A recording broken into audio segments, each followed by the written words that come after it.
Hello, everyone. Welcome to Heritage Matters webinar series. This is Bill Hauritz, the founding president director of the Woodford Festival. We're sitting in Woodfordia, which is 150 acres of beautiful cultural landscape. Hectares, yep. Hectares of landscape. Sorry, I got it wrong. 150 hectares of landscape.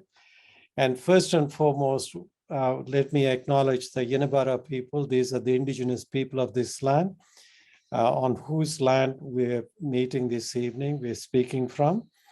And we acknowledge the elders past and present, and all the values that they have passed on to us so that we can look after Mother Earth.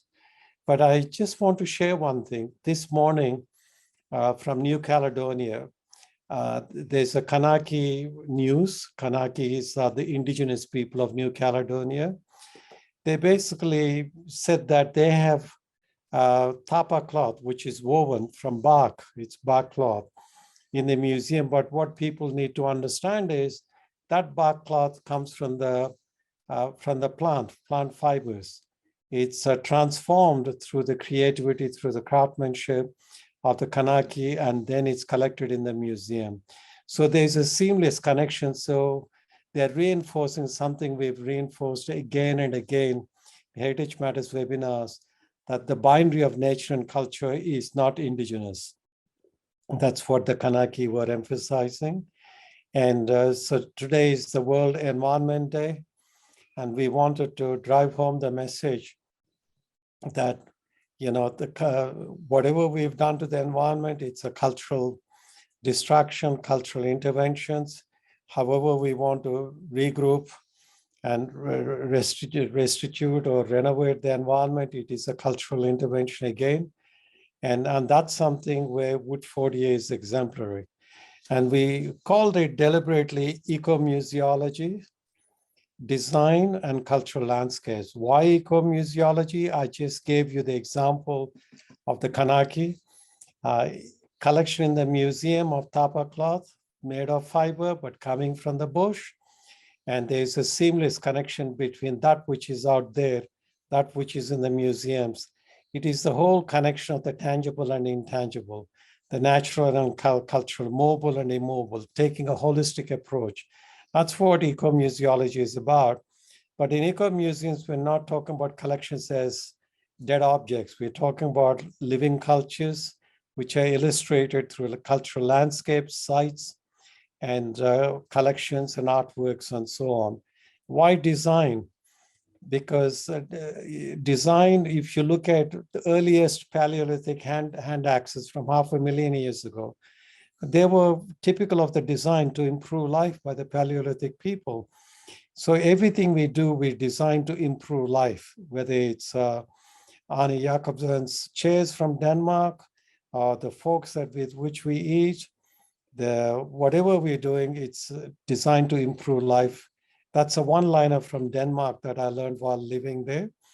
And so Woodfordia is the making of the place itself is to improve life. It's designed to improve life, psychological, cultural, social, spiritual, emotional, economic, social, you name it, and environmental, of course. So we want to address this seamlessness in which, this as as Bill Hauritz says, which is living cultures and living traditions, how they inform the rehabilitation of cultural landscape, how as intangible heritage actually is used in creative ways to make the place. So that's kind of background as to why we chose the title. And that's the background why I have a very distinguished Queenslander, Australian, declared by the Premier of Queensland not all that long ago as the most influential, most famous Queenslander. Bill, I forget. I haven't heard that. No, it's on Google. Anybody? Really? So we don't actually introduce people because people usually Google everybody, who is on the panel. And I hadn't. and Bill is a champion of folk life, folklore, or lore as he calls it, and has spent a lifetime, promoting the safeguarding of all things creative and living cultures. And I think that's where I would leave it. I'll now ask Bill to tell us why is it? I mean, because a lot of people that are listening, Bill, are not used to what we in Australia always acknowledge, Indigenous people and the land on which we stand. Could you explain to them why we do that in Australia? I think there was a lot of very uncomfortable history. Can I say uncomfortable or worse history in Australia since colonisation started in 1788 with the first fleet of convicts and British Army. And it's been a very difficult history that really pushed Indigenous people into the corners of Australia over hundreds of years, and I think perhaps you could even argue still happening. And that uncomfortable history has led to a movement, mostly by immigrant populations and Australians awake to the difficulty of European colonisation. And that sympathy has grown into finding all sorts of ways in which we can acknowledge the Indigenous ownership of the land in a more formal way.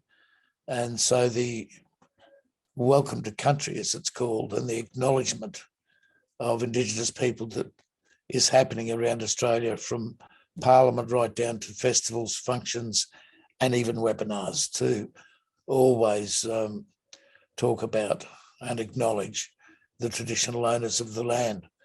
And I think that's important.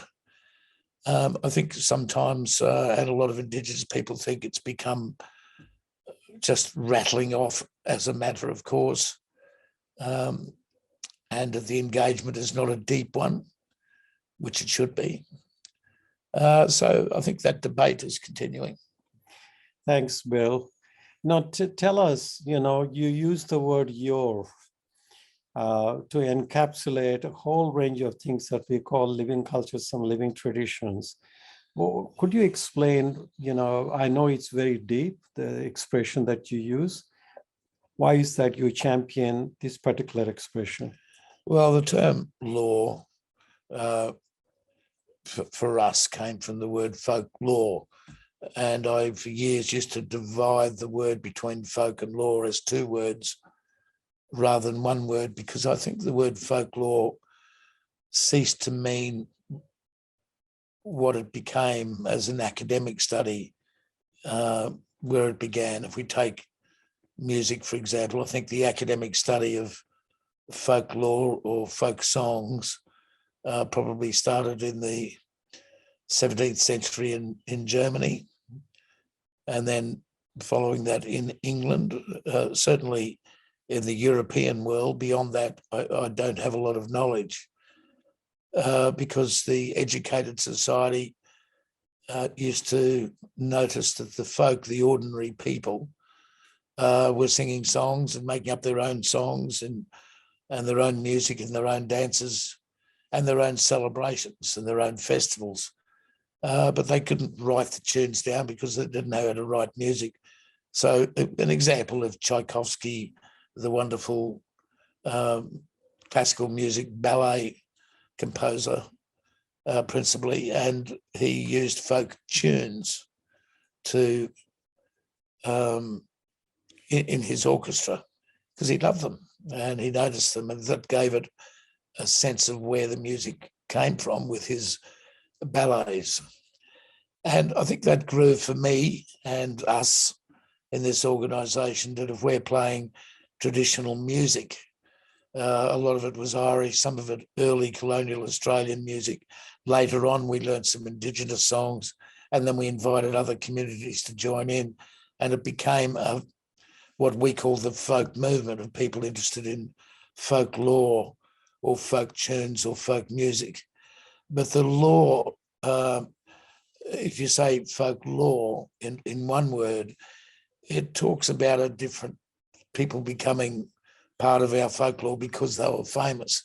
And it never had the depth that I felt we were after. So eventually we just used the word law to prevent other people creating judgments on us because they didn't quite understand what we were on about, because it is difficult to understand intangible cultural heritage. It's a difficult concept to get hold of, but that's precisely what law means to us. Thanks, Bill. That's really very important that all the audience are listening, that this is being recorded. But what is amazing is that you started off with lore, but then you expanded the lore into creativity. Like the initial years was very much the folk life that people talk about. And then you started getting artists, and then soon, the creativity of the artists and the folklore, folk life, everything started melding together into a fusion. You created Woodfordia, new forms of culture, which is a fusion. How did that come about? Because, Australian government still struggles to come to terms with the fact that we do have intangible heritage. Australia just recently launched the National Cultural Policy, but had not yet acknowledged the importance of intangible heritage. It will, I'm sure, very soon. So how did you bring the creativity and the your together into this beautiful fusion that you provide for people to experience at Woodfordia? I think when we started our festival in 1987, we gathered all the people who were interested in folk songs and traditional music together. But what I discovered, people were critical of each other if they weren't playing it in the correct way. And my reading of books, and discovered in England, for example, in the folk scene, if I could call it that, some people were critical if they were using instruments who were modern instruments instead of the old instruments. And people I found who really loved the traditional music really did not say kind words about country music or jazz or rock and roll or classical music, and it became a bit judgmental. And I was uncomfortable with that. But also, we felt that if folk songs are going to be just kept to a very narrow definition, that they are doomed to become museum pieces. And once they become museum pieces, they're not in the living culture, they're not alive, they're not changing, they're not moving. And we discovered that when we booked other non-folk bands playing beside folk bands, there was a symbiosis that started to grow and have an influence of traditional music forming part of contemporary music. And so it sort of began that way. And that since then it's sort of flowered out into its own thing. It's no words can describe it. Thanks, Bill. I think it's really important what you just said, because there's a new word that's come into the parlance of the heritage world since 2003, thanks to the UNESCO Convention on the Safeguarding of Intangible Heritage. The word is safeguarding. At that particular time, there was very famous Indian scholar, artist, Dr. Kapila Vatsyayan, on the UNESCO Executive Board. And when we were working on the drafting of the convention, she said, how can you capture something that's living? If you capture something that's living and documented, you're freezing it in time. How can you not freeze it in time? Because you'll kill it off. And but then she also said that living cultures are living, intangible heritage, living, dynamic, and constantly changing. Nothing is frozen in time. So you actually sort of created a whole framework of bringing people together and created a festival infrastructure, festival framework for what we call safeguarding. And it's an exemplary, festival that you created. So did you consciously think of safeguarding, things disappearing, or did it organically happen? Or It was a little bit of both. Safeguarding is not a term we use. yeah, It was keeping the songs or the tunes alive. I was very conscious as a young musician. I taught myself the button accordion, and I used to play the traditional Irish or Scottish music that I loved, and I was playing it in a pub, and I was playing this tune in a small town called Maryborough in Queensland. And this German, a very old man German, picked up my button accordion, asked could he play, and he played a tune which he taught me as a waltz. And then I went to Brisbane and played it in the traditional music sessions. And I played it for other people to hear, and they say, no, we learned it as a jig, an Irish jig, and yet he was playing it as a German waltz. But it was just the same tune that's gone from 3/4 time to 6/8 time, which is just doubling the beat. And it was very interesting, a discovery for me of these tunes change. They change all the time. As songs change, the words change. It doesn't stay in one place, and neither should it. The music's for everybody, and I've just noticed people who have written famous songs. There are several versions of a written copyrighted songs, of which there are different versions of it. yeah. So I find all that interesting, but it's ever changing and ever growing is law. And the more traditions that come and get involved in festivals and our music and our contemporary music, the more it will stay and live and grow. Yeah. Thank you, Bill. Tell us how you positioned Indigenous performance, storytelling, and culture at the festival, which you do so beautifully. Could you share it with our participants? Well, I wouldn't think we do it so beautifully. We do a lot of it. We're very conscious. We made a statement when the festival started in 1985 that if we're going to involve ourselves with the development of an Australian culture, that it must first start with our Indigenous Australians. And we've made all sorts of errors. We brought down a family from not far away who came in with the kids and did spear throwing.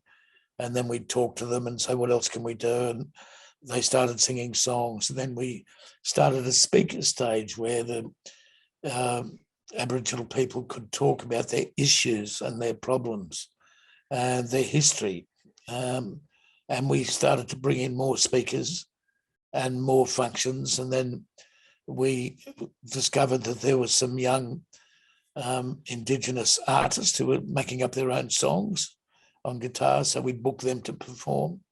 And we grew a whole body of people involved in the Indigenous music and arts, and who isn't interested in Indigenous visual arts. There's just wonderful stuff happening. I think it's already had a huge influence on Australian music and Australian art. It's difficult to pinpoint exactly where that is, but like anything to do with law, you can't pinpoint exactly where it comes, because it's this symbiotic relationship, and relationships between museums and artists is where that takes place. So I'm not sure how well we do it. We'd like to see more of it, but certainly the Indigenous artists of our festival are loved by our audiences. And then you bring in a whole range of culturally, linguistically diverse performers, audiences, and how do you incorporate in these layers of significance that you've established at Woodfordia?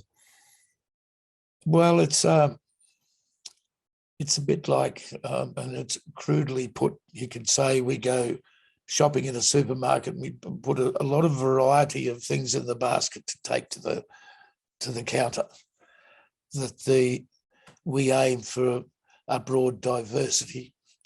I think if we talked about the environment of plants and trees, the more diversity there is in the plants and trees, the better off the environment is. And if we could use that idea in the terms of art, music, expression, the more diversity there is, the more transmission is happening, and the more symbiotic relationships across genre happens, and the more interesting it becomes. And people just love being in this beautiful multicultural society that we live in. Thanks, Bill. You use the word transmission. One of the central things across the world we struggle with is intergenerational transmission. And you facilitate it through workshops, through performances, through bringing people together into a range of activities. And could you talk about how you facilitate the intergenerational transmission of your? It's not a purposeful act. It just happens. It happens. We don't write a policy and then enact on the policy and make it happen.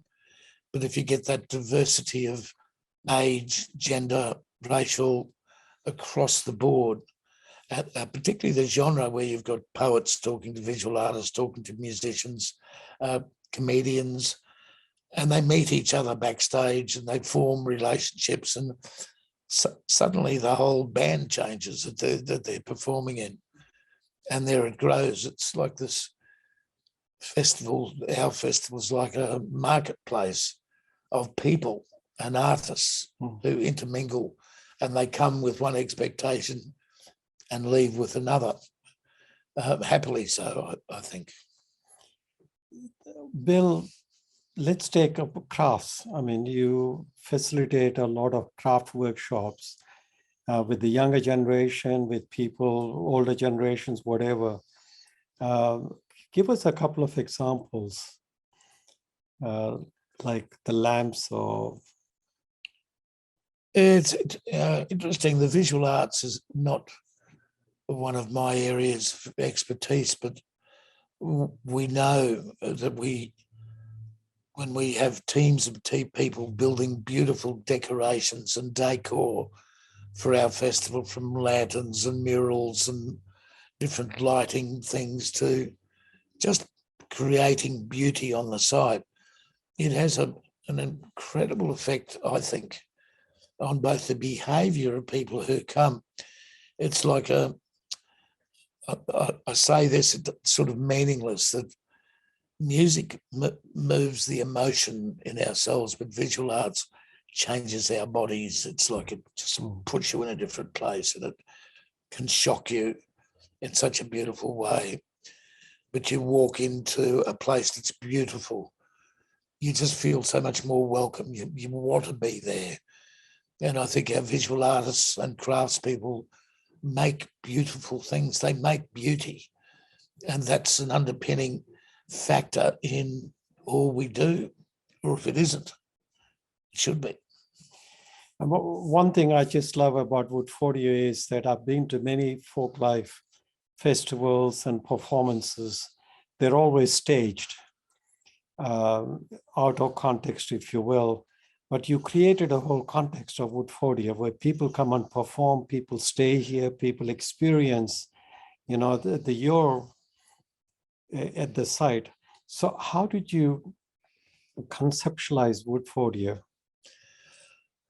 I think one of the underpinning notions of an event that became a 6-day event, that we had to make a festival that wasn't passive consumerism, where you go from just one concert to the next concert to the next concert all day, and then you go to bed, you wake up in the morning and you go to concert every day. That's it.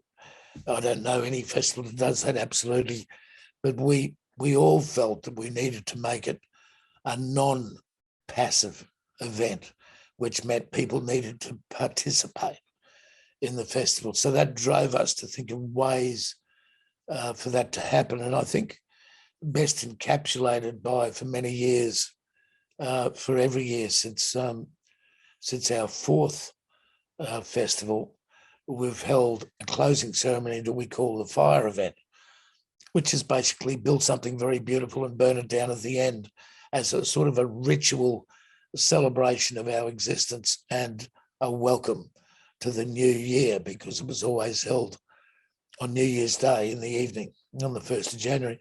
But that event became, for many years, 600 or 700 people coming to the festival, buying a ticket, setting up their camp, and then making lanterns. Every morning they'd make beautiful lanterns and learn how to make the lantern, and they'd bring clothes to dress, and they would be in the parade and for the fire event. And then another part of the fire event was people would join the orchestra and learn the tunes under the director of a director, and people would bring their instruments and learn to play the music for the fire event. Then we used, on top of that, musicians who were booked to perform to play on the fire event. And then we had a cast of hundreds of people involved in the ceremonies and rituals that happen within the fire event, finishing with always the burning of the central fire at the end.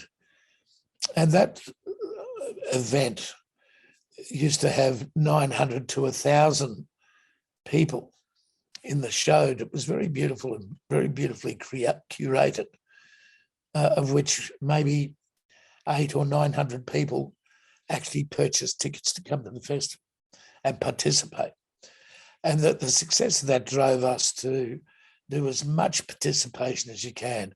Workshops, come and learn how to make things, come and learn how to paint things, learn. It was a very strong come and skill up and meet the teacher, meet the artist and participate.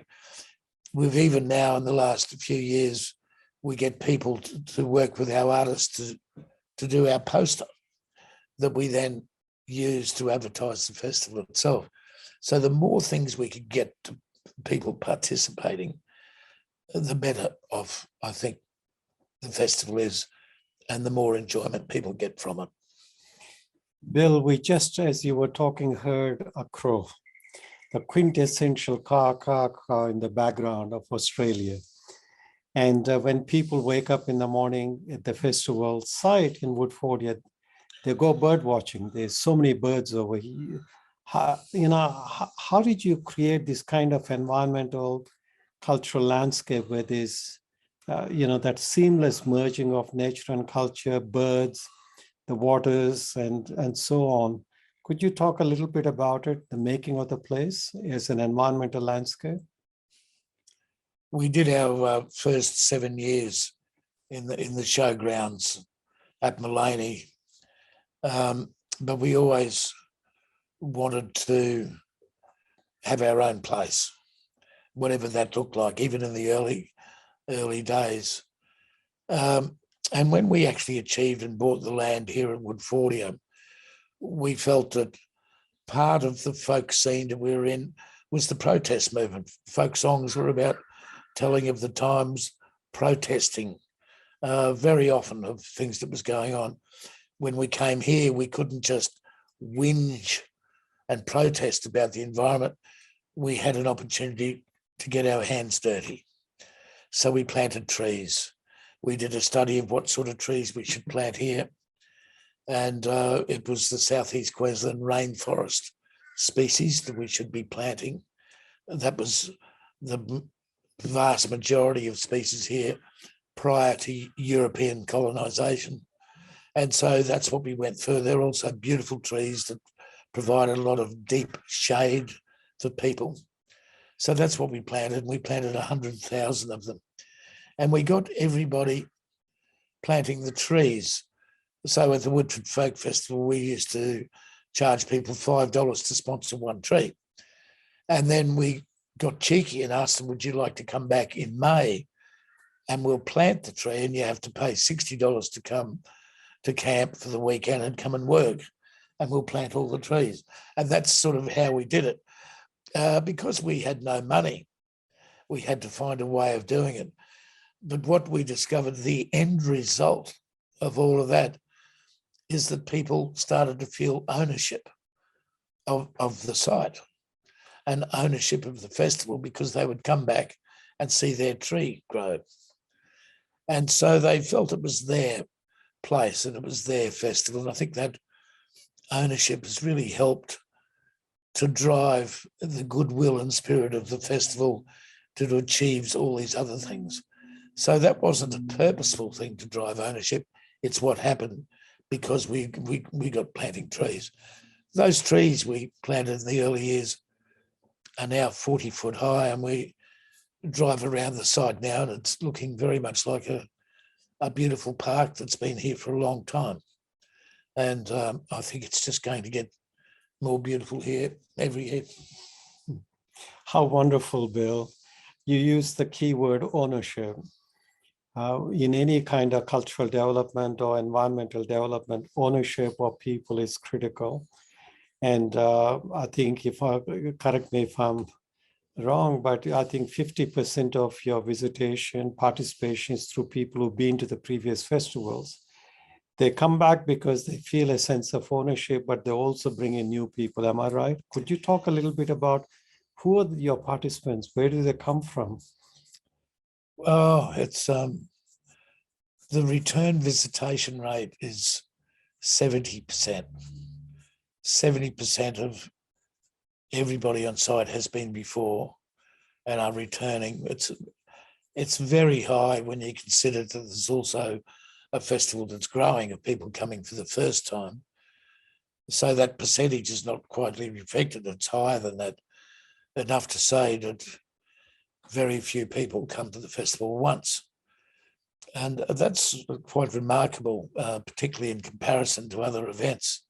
I worry about it sometimes that it's almost too high, because you want to, if we're a cultural event and you aim to deliver influence or a direction or offer something that you want to spread, you need people coming all the time. And that still happened, but we're growing. So it's got to stop somewhere. So we have to think through that. But the Woodford Folk Festival has 36% of everyone on site has driven across the borders from every state in Australia. And some people are driving for 2 or 3 days to come. And sometimes they come 2 or 3 days early in anticipation of wanting to get a nice campsite. And then we're getting about 4 people in every 100 who have flown in from overseas. And they're coming from Europe, some from Japan, Singapore, USA. That's quite a lot of people we keep seeing. And I don't know how that's happened. We don't advertise it internationally. And I think in a lot of our volunteers, we've had backpackers who come and volunteer for a week or 2 weeks, I should say, helping us build the festival leading up to, and then they have a big party and go to the festival itself without working, and then help us at the end. And that's about 400 people, and about 50% of those in past years have been backpackers from around the world. And it's been almost like the United Nations there. It's a wonderful camp. That didn't happen last year because of the pandemic, and the airfares pretty much put it out of costs for people. We're hoping that will return. And I think maybe that international visitation is coming from those people who grow up and want to come back to the festival. I'm not sure, but it's a lot of people. Well, Bill, you mentioned the pandemic. This Heritage Matters webinar started because we were looking at the triangulation of the post-pandemic realities and Black Lives Matter, but also climate crisis. And to what extent has the pandemic, I mean, it's a rhetorical question because it affected all of us. And how did you recover from the pandemic, the festival? Yeah, two questions there. How did we go? We almost died. We came up with a much smaller festival that we could put together because we wanted to maintain our key staff more than anything else. If we were to lose 6 or 8 particular people, we would lose the ability to do the festival itself because you'd call it corporate memory of how to do things. It's such a complex event with 28 stages, 1,700 shows. There's a particular way that you can do that we've learned over the years. But if you lose those key people, you lose the festival. So how do we do it? We created a smaller event that could fit inside the rules that had been put down by government to prevent spreading. And then we would seek government funding to sponsor that event. And the governments were generous around Australia in that, and that's what kept those small events going, kept our staff being paid, not at a full level, but at least to maintain a staffing level that enabled us to bring the festival back last year. Thanks, Bill. Now, to all the participants, Bill just mentioned people come from all over the world. He doesn't know how that happened, but there are a lot of you registered from different parts of the world, from Africa, East Coast of the US, Belgium, Korea, Japan, of course, India. Yeah, and but please do ask questions because that's what the Woodfordia and the Woodford Folk Festival really likes, is people asking questions. So post your questions in the question and answer box, and Sharvari, who is project managing the webinars, she will call them, and there are questions that are relevant to this topic she'll send me on WhatsApp, and I'll post the question to Bill. And so if I'm looking down from time to time, looking to see if there are any questions coming. And so one of the questions that has already come in is a very important question across the world, is about volunteers. During the pandemic, it really affected even the established institutions. In many parts of the world, volunteerism is not necessarily an established institution, but this Woodfordia and Woodford Folk Festival built on the backbone of volunteers. Bill, how many volunteers do you get? At the Woodford Folk Festival every year, there's around about 3,000. 3,000, that's amazing. 3,000 volunteers. Where do they come from? I mean, how do you induct them into the festival landscape? It's a big question, and it's been going for a long time. Right from the beginning, we were all volunteers at our very first festival, and we all voted to even buy tickets to the festival. There were no free tickets rule for the first several festivals that we did. We all purchased our own tickets, and it created a big team of people. And one of the things we built this beautiful chart because we wanted to create a sense of ownership among the volunteers. So we looked at the structure of our organisation, where we would break the festival down into small, discrete areas of responsibility and appoint somebody in charge. So they were the boss of that department. We had the boss of garbage, the boss of toilet cleaning, the boss of stage management, PA systems, lighting. It just goes on and on. We had, even in our second year, I think we had 30 departments. In our fourth year, about 60 departments. And currently there's 160 departments. And most of those encouraged to get a deputy, because some of those departments are very big. So a deputy comes in And we call them department heads, and the majority of those are volunteers, but we don't call them volunteers. We call them members of the organising group and department heads. That's the language we use, but they mostly volunteer, unpaid. And their job is to manage the volunteers that put up their hand, who go online, fill out an application form, nominate a department that they want to work in, and then the department head looks at the online and says, yes, we'll have you.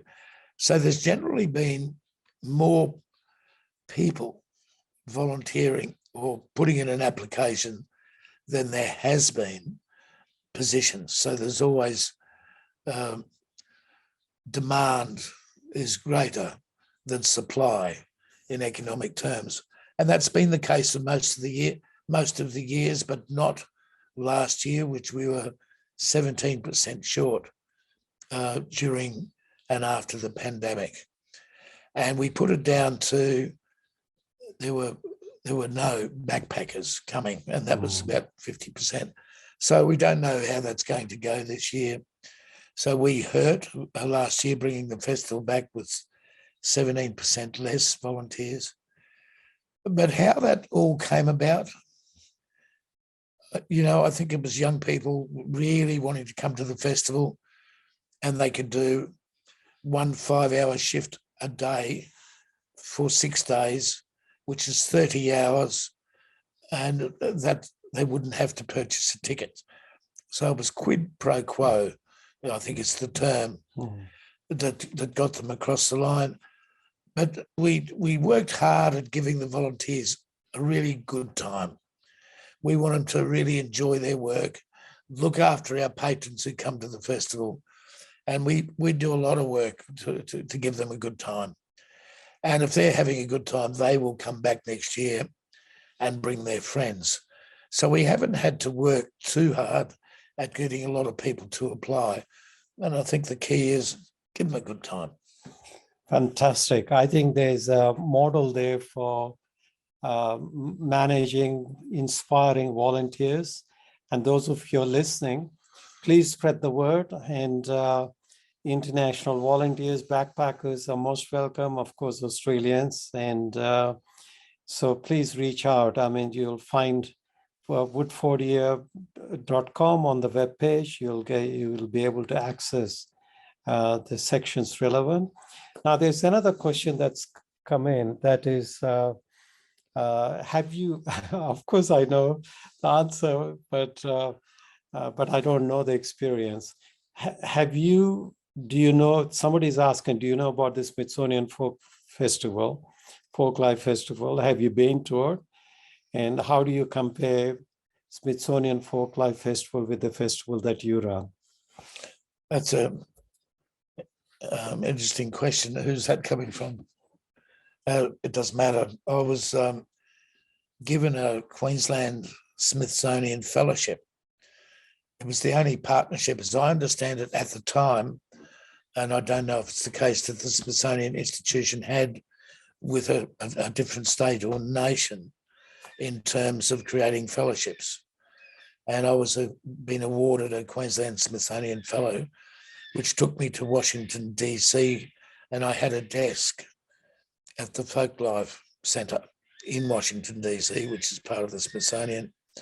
And I went and spent many days, or like almost every day, for the Smithsonian Folklife Festival in Washington Square. And it was a different matter altogether, than nothing at all like what we do here. It was unrecognisable. It was a free event. Then they had a guest nation from international nation as sort of guests bringing their artists. And the year I was there, it was Haiti. And I met some wonderful musicians, particularly in brass musicians from Haiti who'd come across. There was a lot of political stuff going on because the American government were fearful that these musicians would try and not go home and skip into the country, which happened. But the festival itself was not the experience like it is here. It's in Washington Square, so people were coming and going and walking through the festival and out, carrying their shopping, because there was not a sort of a fence where the festival was inside the fence, and not the festivals on the outside of the fence.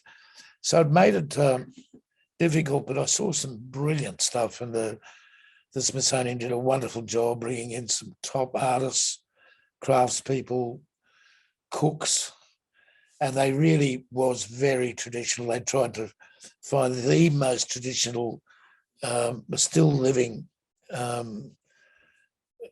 music, food, dance, costume. Yeah, it was beautiful. I really enjoyed it. Fantastic. That question came from somebody in Delhi who's been to the Smithsonian Festival, because India was one of the showcased countries. It was called Aditi. I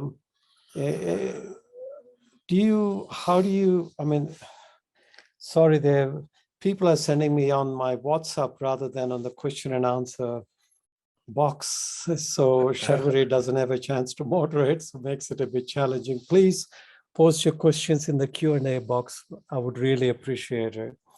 And another question is, how many people did you get before the pandemic, and how many people did you get after? Is the difference in the numbers between the visitation and the actual performers and the volunteers?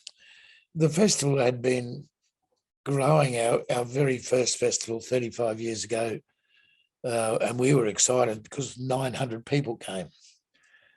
And then, but there's been this steady growth all along, and a big jump when we bought the land, because we ran a big campaign to get people. We were taking a big financial risk. That was in 1994.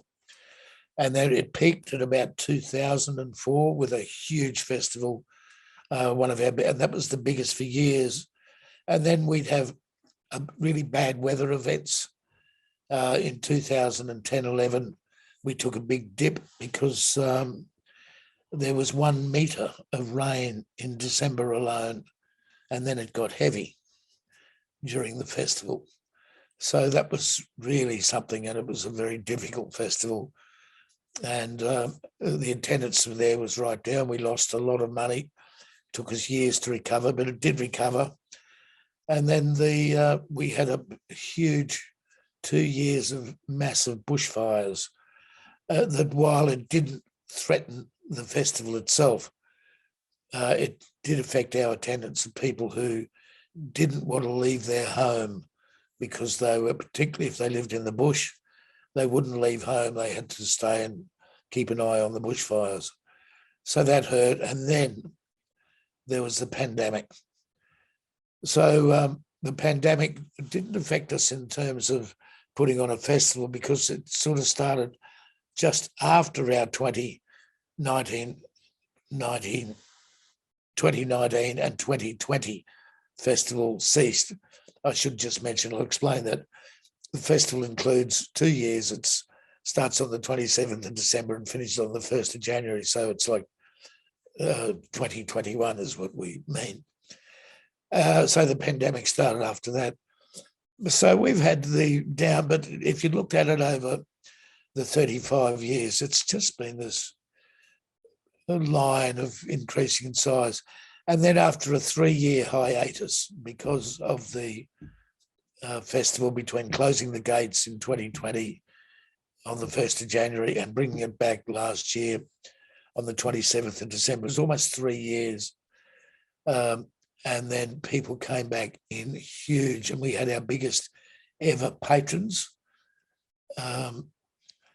And we sold out of tickets. We had to return hundreds of people we had to turn away.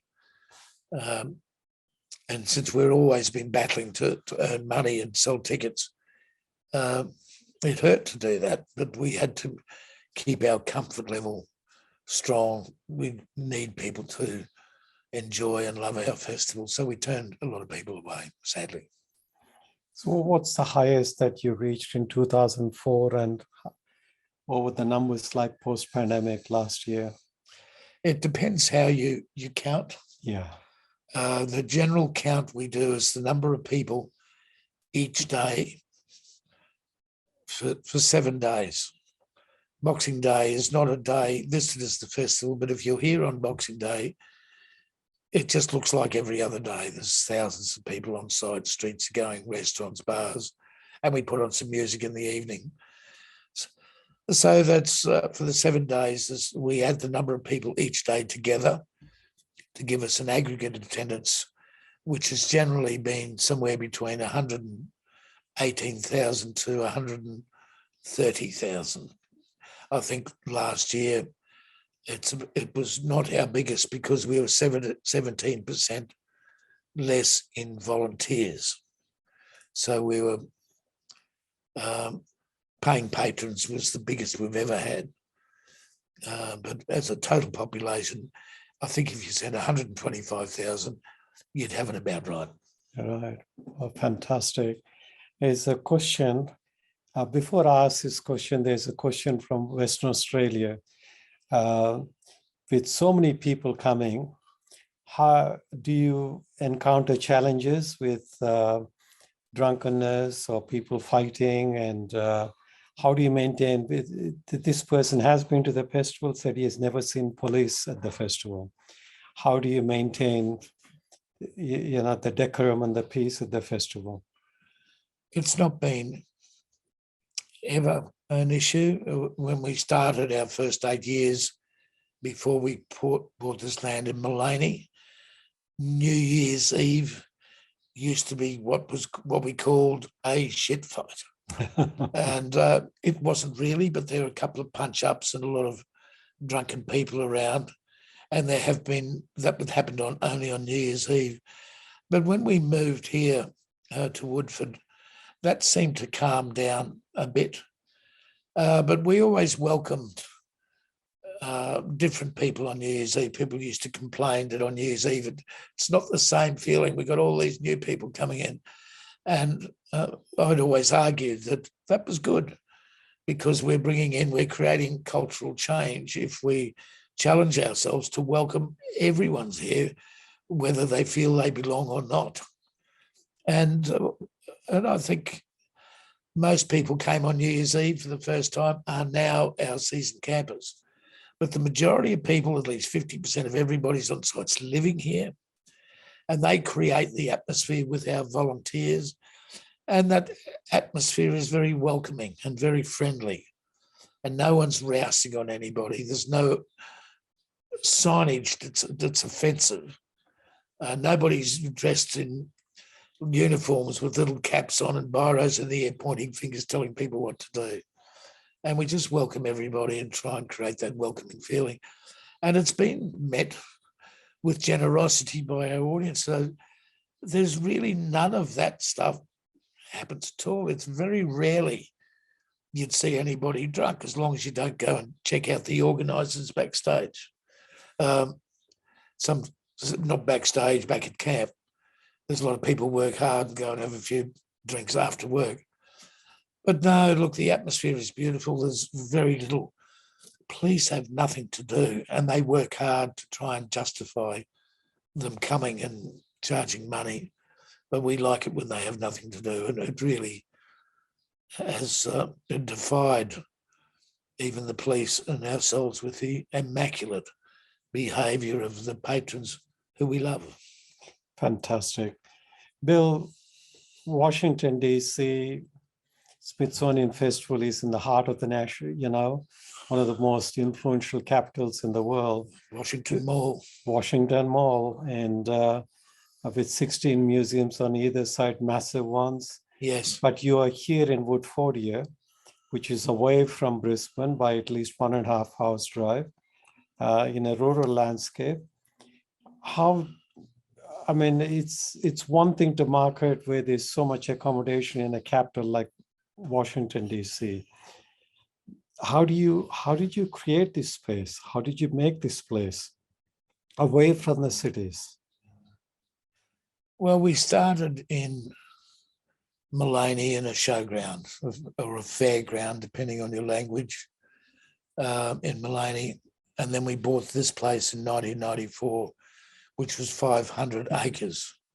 I think that's 160 hectares of 500 acres in the old measurements. But it's people bring their tents and camp. And it's always been a camping festival. There is not enough accommodation here, even within 40 minutes drive of Woodfordia. There's not enough accommodation for our artists. We have more artists than there are rooms. So it's a camping event. A lot of people in Woodford, which is a small town of 3,000 people, it's a small town, but all of a sudden they get a lot of visitors come festival time who stay and then come to the festival from there. But basically, you have to bring a tent. So it contributes to the local economy significantly, I guess, and also you sustain the interest through other activities like the tree planting festival and the Easter time. And how significant are those to sustain the your flow of people for the main festival?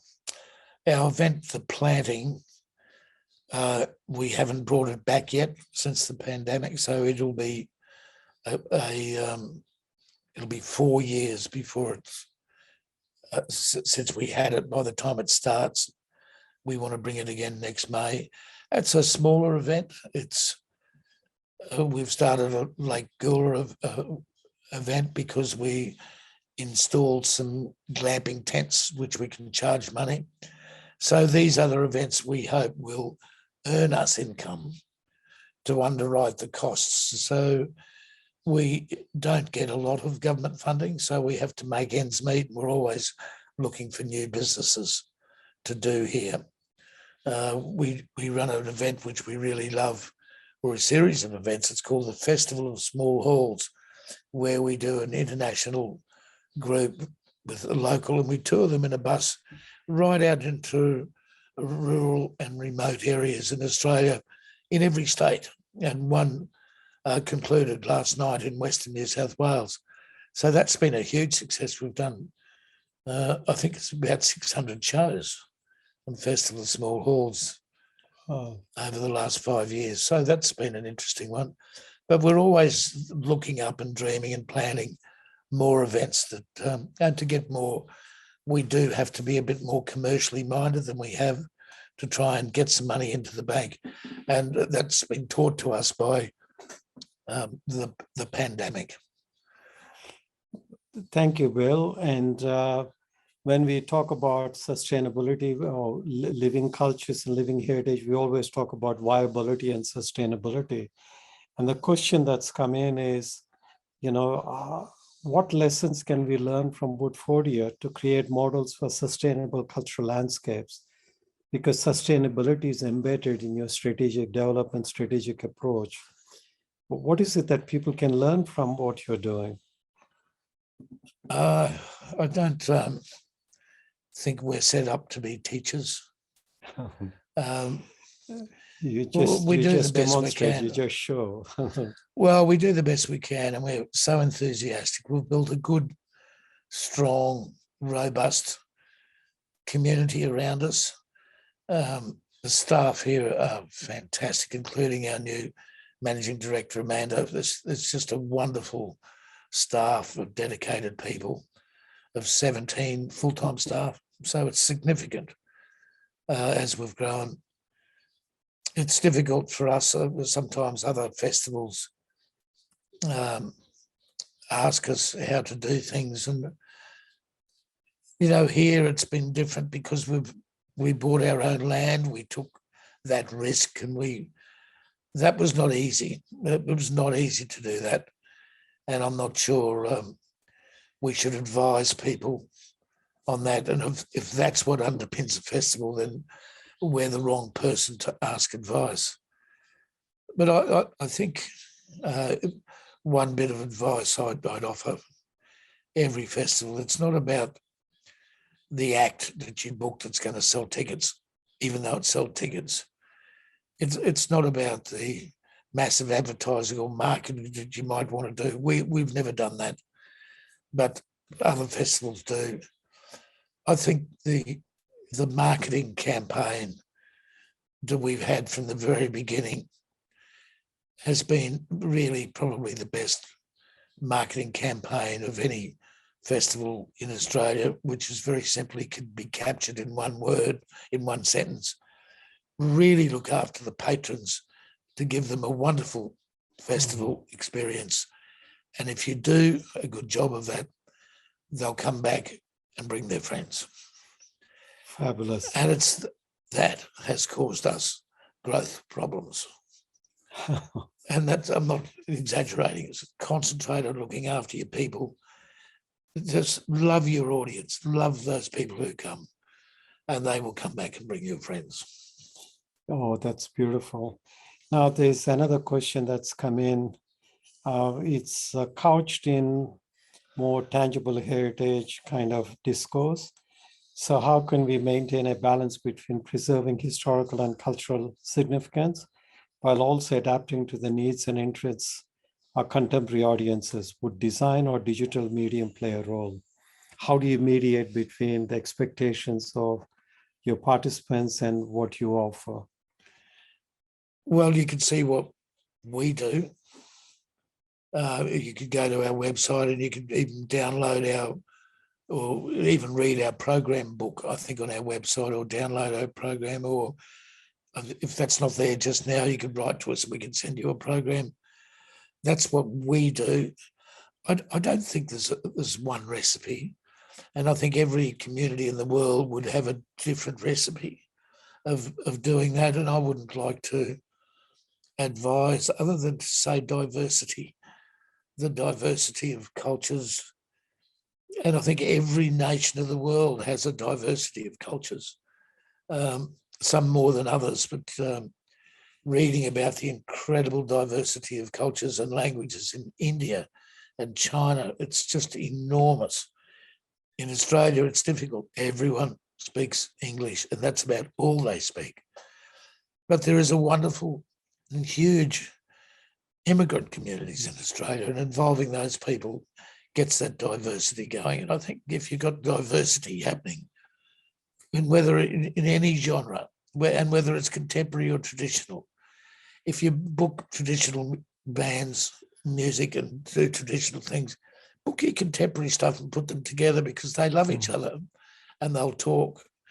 And, you know, the basis of most rock and roll songs and blues songs has come out of traditions that's created them.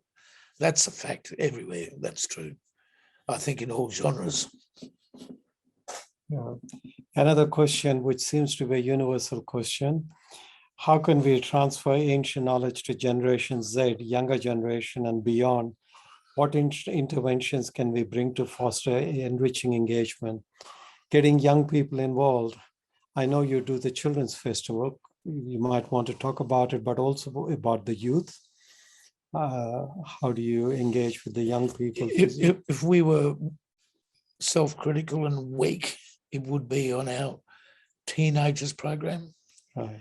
And there's a lot of, there's still a lot of teenagers come to the festival, but I'm not sure we do it right. We every year we try new things, and it works to a point.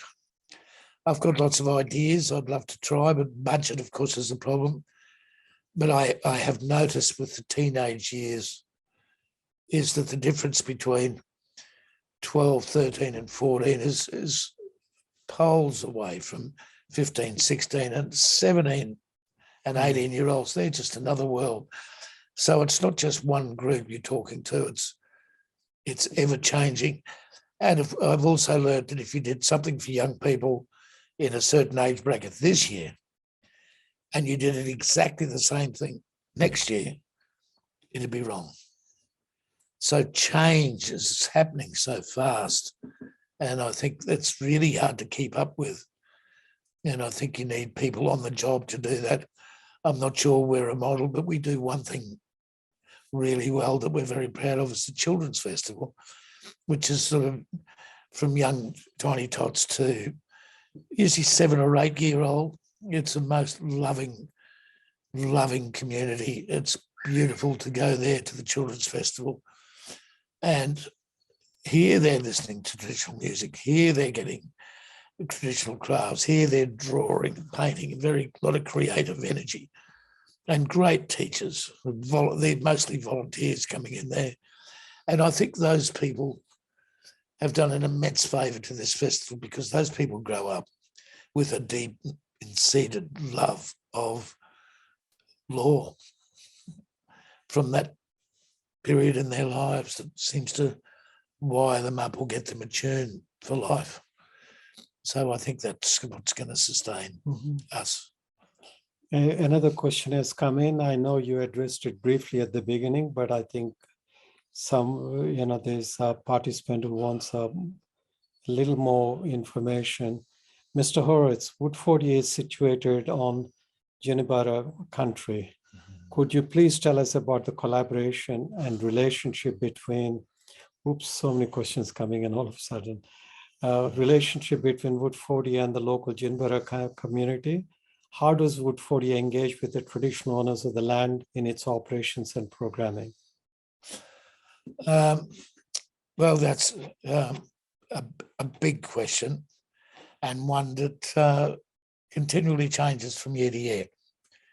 We've always had, since the very first festival we've done, I would think a strong, we called it a Murray program. Murray is the Queensland word that Aboriginal people call themselves, Murrays. A beautiful word, I love it. We called it the Murray Festival, and we'd book a lot of acts to come and perform. We'd always try and book a traditional dance group to come and perform. When we were in Maloney, it was difficult because there were 3 different nations of Aboriginal people claiming ownership. So we'd invite all 3 to come and perform. Here we were told that it was Waka Waka country when we first came here, and then it become Gubbi Gubbi country. So we invited all those. And then we discovered the Jinibara people, beautiful people, and they had traditional custodians who had applied to become traditional custodians through the courts by putting in a claim of traditional lands. And I'm very proud to say it was here at Woodfordia that the Supreme Court set up to award the traditional ownership of land to the Jinibara people right here. And that was wonderful to do that. Although I must say, I felt after seeing the reading out of the claim that Aboriginal people were ripped off once again. It was a bit sad. I'm very close to Uncle Noel Blair, whose Indigenous name's Gula, and he and his brother and us signed a memorandum of understanding in 2014 or 13, thereabouts. I can't remember the year, which we've stuck to every year, and particularly in communications, which is always a bit tricky, communicating, because there's a lot of Jinibara people and asking us questions, and there should be a channel to where we can get the communications tight, which has been difficult at times, but the relationship with the custodians, Noel Blair and Ken Murphy, the 2 brothers who were the original spokesmen and applicants to the traditional lands court, has been very close, and Noel's a great friend, and he's here every week. He's aging, and he's just written a book, which is wonderful reading. I'm almost through it, the scripts. It could be better. I think watching and living with Indigenous people and the Jinibara people in particular, you see the huge trauma that's happened in their lives and the homelessness that happens, and it's very frustrating. We work through a couple of people. We've sponsored the Jinibara dance troupe and put a lot of money into that to formulate a dance group. That's operational. I think not as much as we want, but the pandemic had a huge feel of that was going really well, the Jinibara dance troupe, but then it was sort of shut down for 3 years. was brought back at the festival just gone, and I'd hope that that would grow and continue, as will our relationship with Ginniburra. Bill, that's beautiful for a lot of people who are listening from other parts of the world, how you negotiate relationship with the Indigenous people so that their benefits and respect and the way you have demonstrated. There's a question from an old friend of mine from South Africa, Kwesi. Kwesi was the former director of the Robben Island Museum, then the Mandela Museum in Umtata. Kwesi himself, in my opinion, is an elder and walking encyclopedia of Indigenous knowledge systems. Kwesi's questions are clustered. How do you incorporate community benefits in the work, in what you do? Is it deliberately done, or is it organic? Is it a plan? Is it evaluated, benchmarked? Is the question finished? Finished. No, that's one question. He's got three. Okay. We are single-minded in terms of what our objects are. And if we do our objects and stick in our lane to those objects, we must do that on such a huge event. And we continue, and that's the core.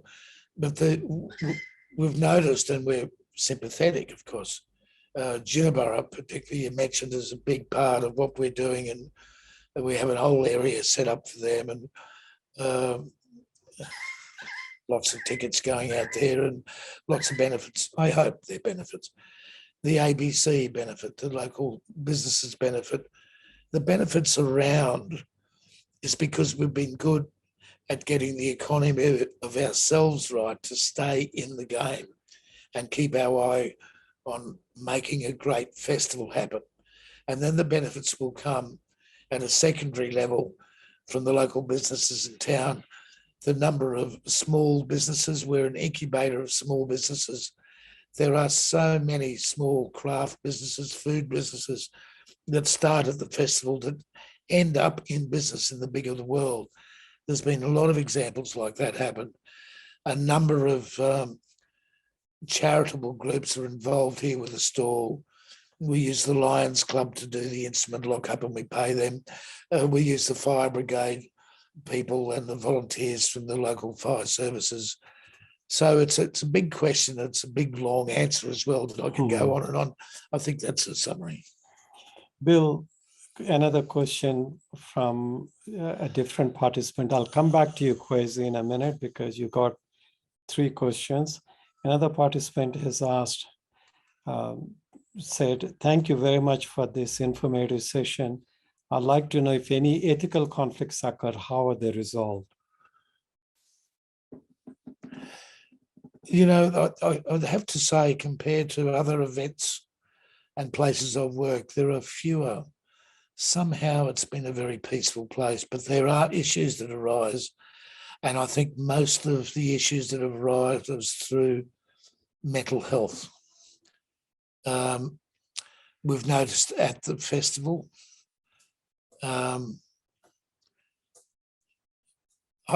think it's a fair summary, and I'm not a qualified person to say this, but I'll say it, that we've noticed a lot of people come here and they feel this fantastic atmosphere, and for people who are seriously ill with mental illnesses, and I mean seriously ill, who are on very strong medication, they see this world and they said they have found the answer to their lives, and they stop taking their medication.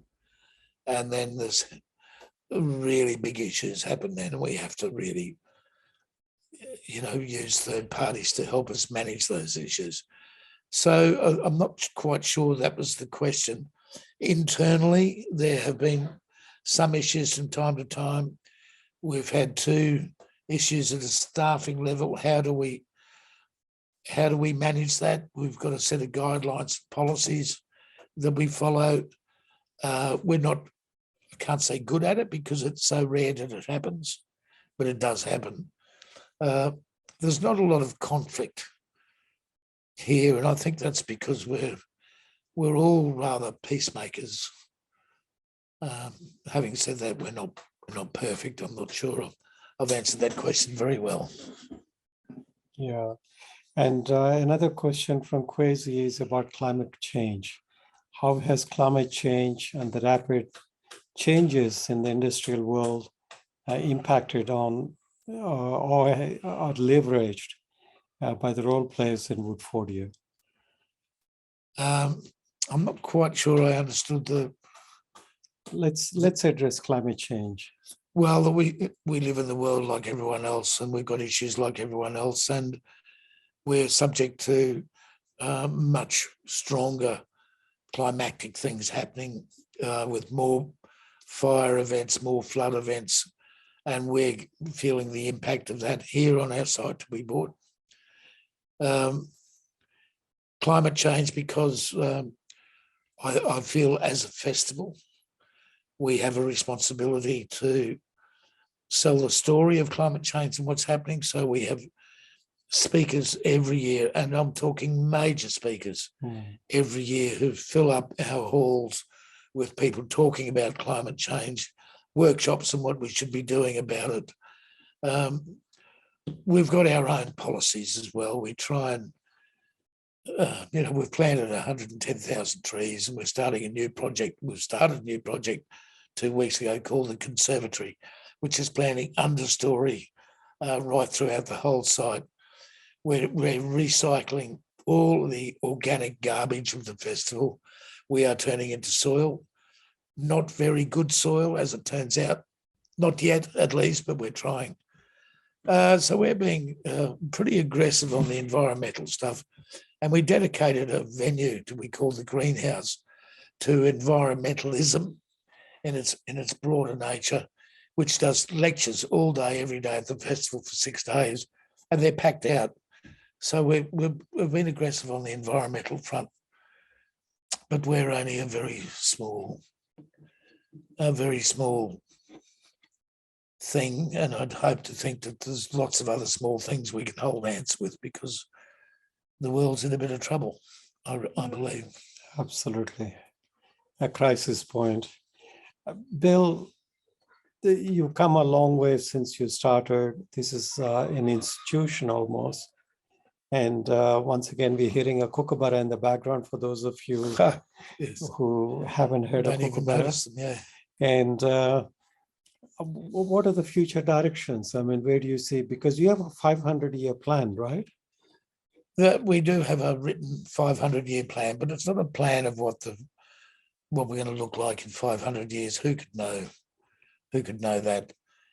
It's a set of principles that we adopt every day, that if we stick to those principles, that we might last for 500 years.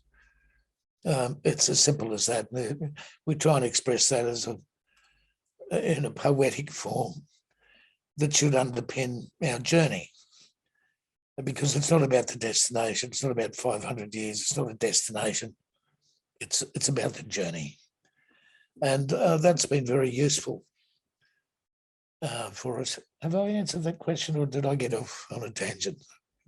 No, go ahead. Keep going. An example of that was in the early years, we had a storage. We'd make all these beautiful things and then have to burn them because we had no storage.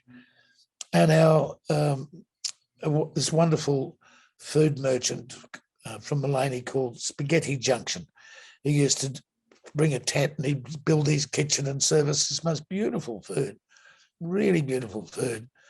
And he said, we will build a tin shed and a slab here for our restaurant. You could use it for storage, to store your beautiful things all year round. And then we'll just use it at the festival. We'll pay for it. And we said, no, it wasn't part of our 500-year plan. It wasn't, because one of the 500-year plan precepts is that we should build with the eyes of artists. And a tin shed and a slab was not what we wanted this place to look like. So instead, we planted trees, and we spent a lot of work sort of looking at the whole place with our earthworks and designing something beautiful that would last for 500 years. And so we didn't go ahead with that. And I'm so pleased because if you drive around Australia and you go into all the showgrounds, all the fairgrounds, as they're called elsewhere, they're a lot of tin sheds and concrete slabs, and they're ugly. But if you drive around Woodfordia now, it's beautiful. And I think that, so it's saved us. The 500-year plan has had immediate consequence. Yeah. And I didn't think that would happen straight away. But now when we drive around, the trees these little seedlings that we planted are now 40 foot high, tens of thousands of them. And it's magnificent. Yeah. Talking of beautiful things, there are many beautiful things at Woodfordia, but one of the beautiful things is Lake Ukla. Could you talk about the lake and the water quality, which is quite exemplary? And the water that we are drinking over here is the second purest or water. Tell us. Mount Biwa water won a prize. This is we import drinking water for our patrons, and we always make sure there's enough left over for us for the rest of the year. They won second prize of this World Championship of Water Quality in Switzerland. It's advertised, so I couldn't help but mention it when you said, because the water we make in our own town water is not as good as that. I know, I tasted it. I might take this bottle with me, Bill. I might sneak away with it. But tell us about the lake. Lake Gula. Lake Gula, the name Gula means koala Gula, which is also the name of our spokesman for the Indigenous people, Uncle Noel Blair. His name is Gula. So we named it after him. And it was a natural systems lake of an acre and a half water surface with beaches, an island surrounded by all native plants, where there's a big rubber mat that goes underneath the whole thing, so we control all the water absolutely. No stormwater can get in, so we can create a unique environment for native fish and habitat, which we installed into the lake once it's going. So that we've got jets in the water to turn it around. It goes into the outlet down the bottom, then we pump it underground back up into wetlands where the natural beneficial bacterias clean the water in about 20 minutes, and then water falls back into the lake. And it's turned into something really very beautiful. You know, it's 6 meters deep in parts, and there's beaches for the children to swim in, just shallow entry, rocks that people can dive in off the rocks into 2 or 3 meters of water. It's very safe. And we've got 17 native fish species in the lake. You can't see on the screen, but they're half my size in length. And I'm a big man. That's the native lungfish. It's all endemic species, 17 varieties, and then all the plants around it, the beads and all the mussels, crustaceans. It's the full gamut of an ecosystem that's there every day going round and round. It's very beautiful, and it's much more beautiful than we imagined. And we are very lucky because we have a wonderful water scientist and the incredible man, his name's Patrick Hanley, who built the lake and worked with us on site, because sometimes in the summer here it can get very hot and sweaty, but you go for a swim and it just takes away the heat as a factor during the festival. And now we're doing Lake Gula camping, which is a commercial event to bring campers in over Easter, and we can earn some money. So it's been a tremendous piece of infrastructure as Lake Gula. But thank you very much, Bill. Really appreciate